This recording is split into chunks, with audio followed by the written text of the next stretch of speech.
Hey empath, it's Seren the Healer. I'm here with your flavor of fuckery reading for the week of March the 13th to the 19th. This week the moon is going to transit from Leo all the way to Libra. We have a full moon in Virgo on the 18th, right before the moon goes into Libra. And the sun is going to spend most of the week in the gate 36 on the human design system. So today, Sunday, we're starting in the gate 36-1. We're going to go all the way to the 36-6 on Friday. And then we're going to move into the 25-1 on Saturday, the 19th.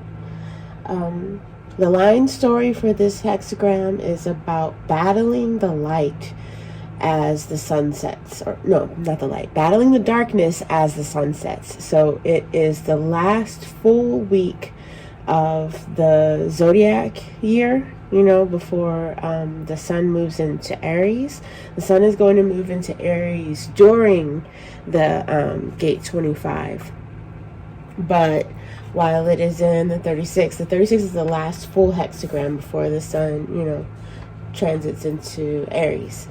So it's about basically rivaling against a inevitable end. You're battling, right? So the first line is called resistance. The card that I got for today is the King of Pentacles in reverse. So what I saw that is like you're battling the darkness, but you get injured in the process, and that's a lot like what the line story says. It's about battling the Prince of Darkness, I believe, and you get wounded in the thigh.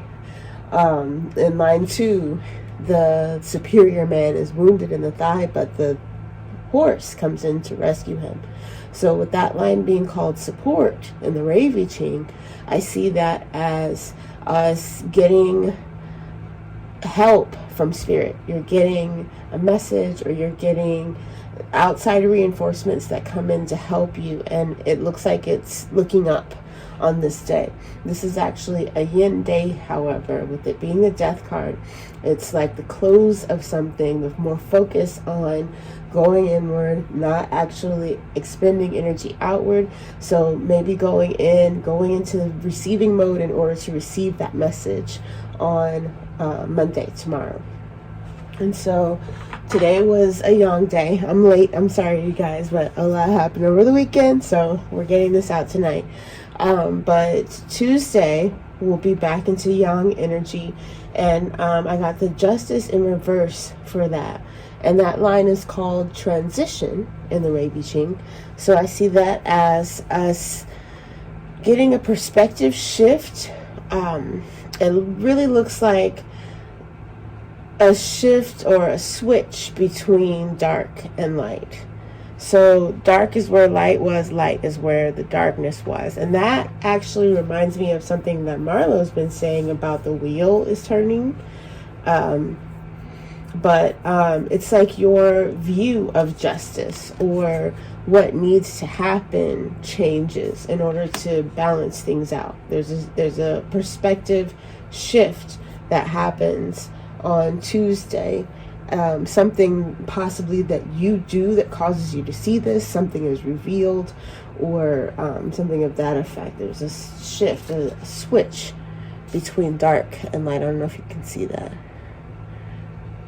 but a difference in the appearance and the view of dark and light, or what belongs where, what is in which category, right?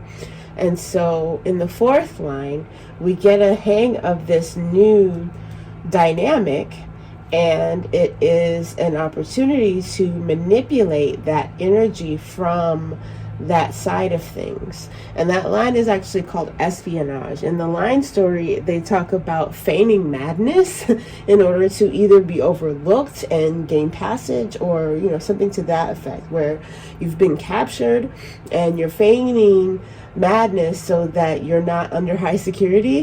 People relax and they're like, oh, okay, they're out of it, they're not looking for escape, and then you're able to get away, kind of thing. And so with this being the Sun card, I feel like it is indulgence in a revenge like energy. There's something about something that you saw go wrong, right? That when you have this perspective shift, it gives you the idea that there's something that you need to do to exact revenge or to put justice in order, or exact, the justice, or be the one to enact the justice against this person. And with you stepping into that more manipulative kind of energy where it's like, okay, I'm getting a hang of how this system is, and if this is how it always works, right, and I'm working for the light, then we get to the line 5 on Thursday. These are both yin energy, by the way, so this is like planning, plans culminating, scheming, plotting kind of energy. You're on the 7 of Cups in the reverse, and I actually saw this.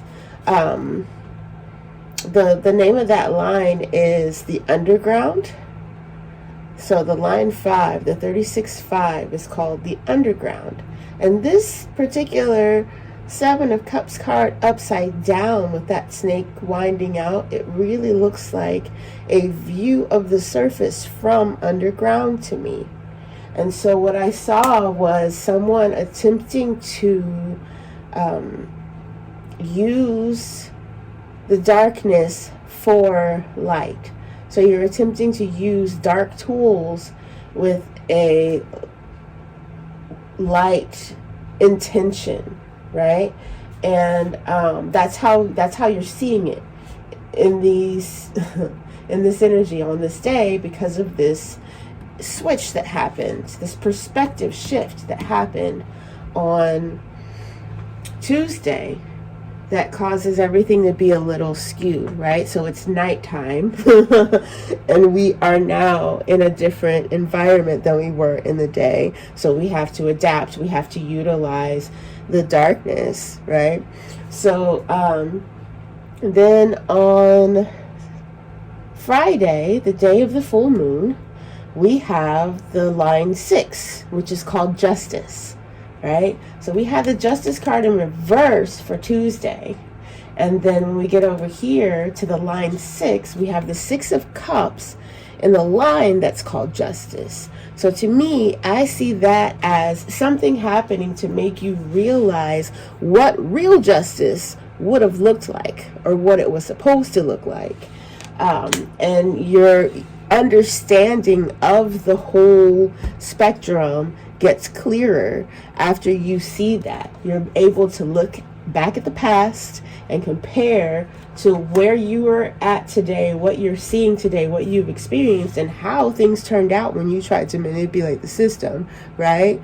To realize exactly how things work, right? Which makes sense to me. You're ending a year. You're able to utilize all of the information, right? Or at the end of the story, so we can actually look back at it and see who was the protagonist, who was the antagonist, who they, should have done what they did, who should not have done what they did, that sort of thing. And you can kind of tally it and keep score, right?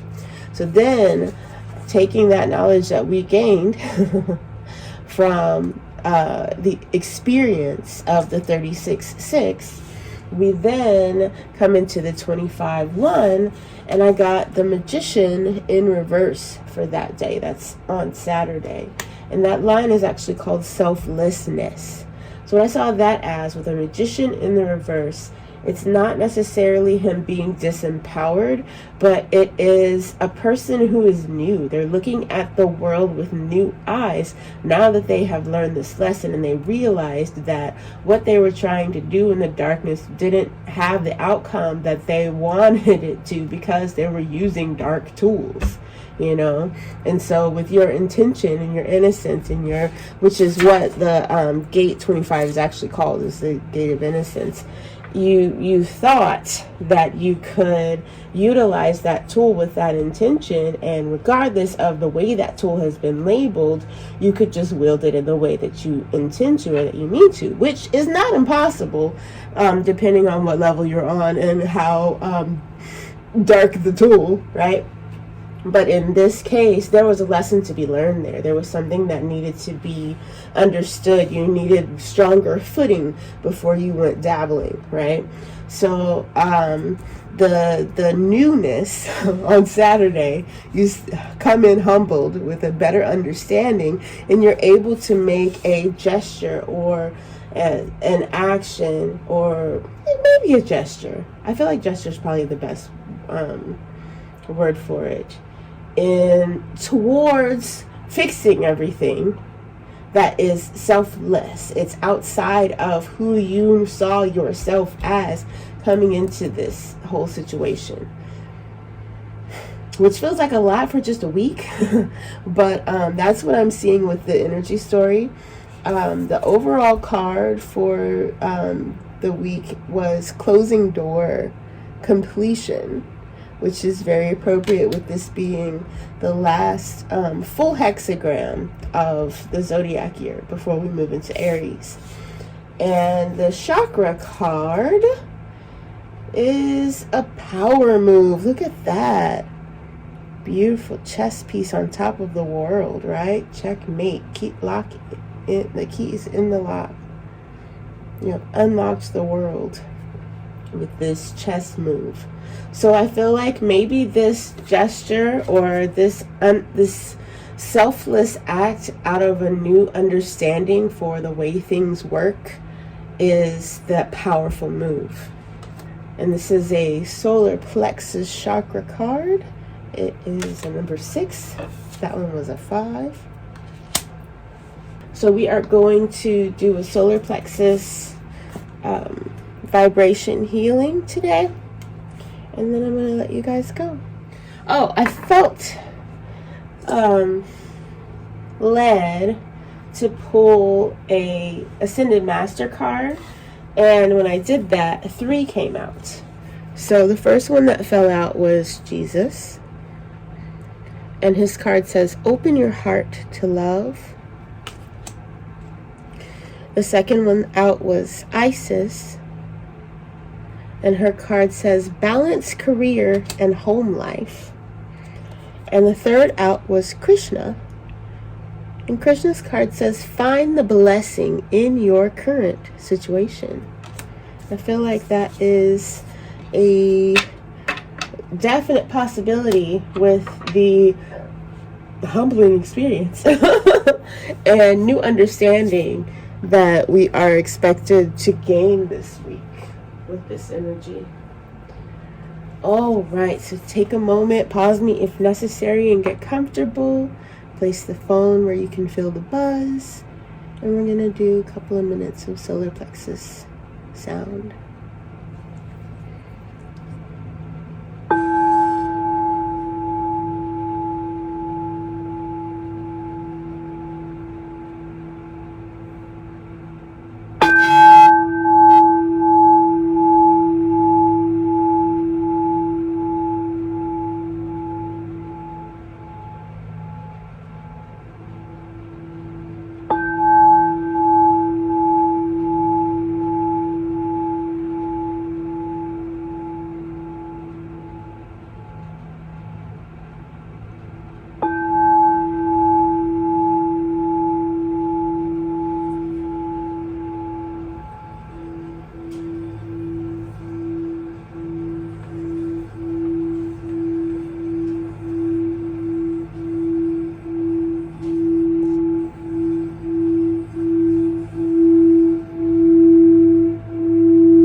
All right, that's all for this week. Bye now.